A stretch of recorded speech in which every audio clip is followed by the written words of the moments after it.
Well, good evening, all. Ira Epstein, and here we are with your SPDR ETF wrap-up. And this wrap-up is for an important day. It is Thursday, the 6th of October, 2022, but tomorrow, first thing in the morning, 7:30 a.m., we're going to get that important jobs data.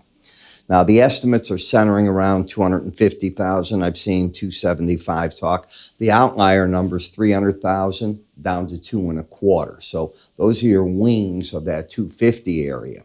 The higher the number, the more likely it is that it means the Fed's program hasn't yet kicked in and they will stay as aggressive as can be. All you'd watch on TV is everybody talking how the Fed is going to fail, they're going to overdo it, they're going to break the market. Okay. That's what they're talking there. And then traders are talking, you don't understand, the Fed's going to be done right away. I heard one person say already today on Bloomberg, I was listening to it in amazement, no, this November is the last hike. I want the other side of that bet, okay? I can't even imagine a number that would get that possibility, all right? They're going to finish up what they're going to finish up. Are you also watching? Fed person upon Fed person out there. Every day they're talking. What are they talking? They're going to stay the course. They've got to beat the inflation number down. They're having troubles. It's sticky in areas. I mean, just listen to what they're saying. So we'll see if this number does anything. Then the other big number will be next week, a week from today when we get to CPI. So as we take a look at the chart action, in Goldman, I thought the market might try to get back and fill this gap. It's certainly trying. So I get a kudo for the trying, right? We have a higher high and low. There is no trend in the market. It failed 2 days ago as it got up to the 18-day average of closes and the green line, which is the 100-day. But that was off of a huge break that the market happened, and I call that a relief rally. It's when the market, it's just like anything else. You pull on a rubber band so much, you got to let it go, and it goes back and tries to figure out what to do. We have no trend at work in this at this point in time, at least as I'm seeing it. And obviously, everybody wants to see what the numbers are tomorrow and what they're going to do to financial services and the like. When you take a look at momentum, you're no longer oversold. So this market's ready to develop trends. Now it's the question of which way is that going to be. In Netflix, it's just back and forth action here and churning at the 18-day average of closes. I keep mentioning it to you, caught between the Bollinger Bands. And remember what I said, when you get patterns like this, they're consolidation, but if you try to trade them, you inevitably get hurt. And that's because there's no follow-through up or down. Let it finish whatever it's doing and break out. That's when you make your move on it. In Apple, there's a bear market rally. That's how I'm viewing it. You're still under the key moving averages. You had a bearish crossover. You haven't come down to challenge that low. The market's alleviating, present tense, an oversold condition. It's still oversold. Any reading that is under 30 on the slow stochastic is oversold. Embedding means all the numbers are going sideways under 20, like they did right here. You didn't get that. In Disney, that break is over. We talked about it. Is it ready to go up? I have big doubts. I mean, let's face it. Nobody's going to the theme parks. The movies they've been coming out with, I'd love to see a real great one. I'm not seeing it in the box office. By the way, Netflix is doing something. They released a first-run movie in the theaters this time. So they crossed over and did something they haven't done. We'll see how that does for them, too. When we come to the financial select service sector, you're stuck. You had your big break. You came back just like Goldman, rallied to the 18-day average, looking to see what now the next leg of this market's going to offer. Pretty much the same thing in XLI. Identical, lost the embedded reading, went to the 18-day average and just ran out of steam there as everybody's waiting to see the next event. Now, in the semiconductors, AMD came out with terrible news. I mean, $1 billion difference is what they're looking for their business going forward. So that's a classic warning. And we're going to get more of those in a slowing down economy.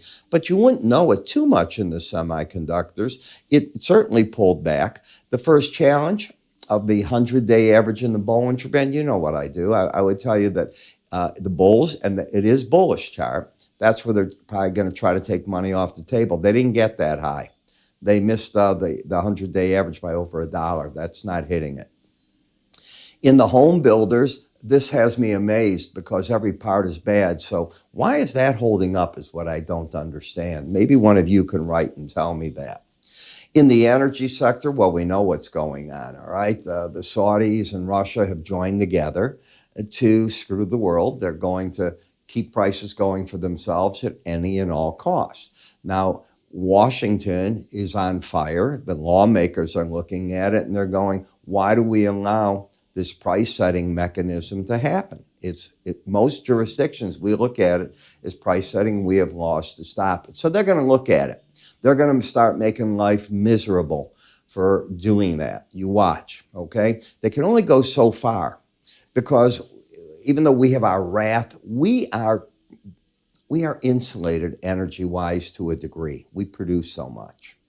We don't produce enough to ship it all over because of our stupid energy policies. But what can I tell you? I understand the green, and the other part of you want that. I get it, okay? But we are doing that. We're building solar. We're building wind. I mean, if you travel the country, you go to the coast, you see it. But we need more now because of the war in Ukraine, because of OPEC siding with Russia. Any way you want to cut it, that's what happened. You have your opinion, I have mine. GLD, overbought. Will it make it up here? It's had the inflation story. It's had the gold story. I'd like to see it do it. Any move under 158.38 says, nope, not ready to go there, and probably right back to the 18-day average to try to figure out the next move. GDX, no, I think when you hit a Bollinger Band, the smart money's waving to you. So long, you guys buy it. I'm gone.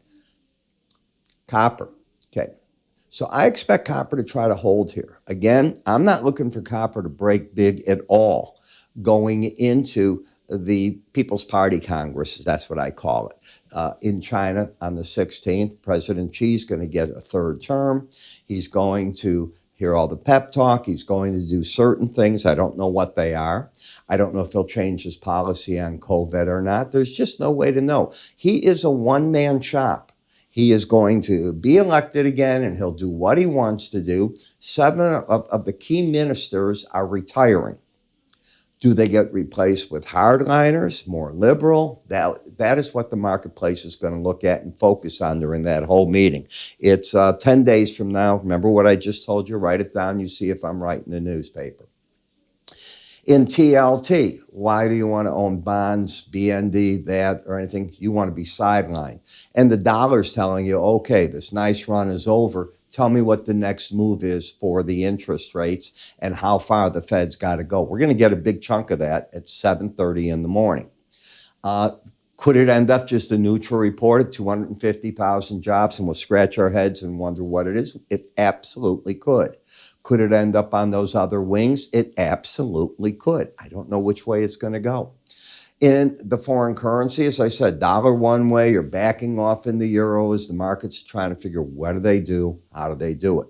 But where my opportunity is going to come tomorrow will be at the 9 o'clock readings that I do in my ETF video. Why? All right. At 7:30, we get the report. The futures are going to go crazy. It's the way it works. They're going to go nuts. All right, it'll start off on all the financials, and then it'll roll its way into the softs and the grains because the dollar either moves a lot or doesn't. So if it doesn't, people will say, I don't have that dollar headwind, I can do this. If the dollar moves a lot, it's got a headwind, the market will go, oh, no, this is going to get hurt the other way. You mark my words, that's what's going to happen. But the opportunity comes in the Spider ETF video because all that's happened, and at 9 o'clock, it's old news already. Now we see the reaction for the first half hour in the stock market and the spiders and everything, and then I come in, and if I see setups, you're going to be getting them left and right. I took my traders this week into cash, just over the past 48 hours, basically, and now I'm ready for them to jump in with both feet. Want to join us? I'd love to have you. How are you going to do it to see this? Well, it's actually pretty simple. You're going to go to my website, and you're going to go to market research, decide which program you like. What else? You can just follow my finger, and up here, you're going to have a cursor. With your cursor, an icon, give it a click, sign up that way. Love to see you. It's going to be an active morning in the ETFs. I'll Talk to you.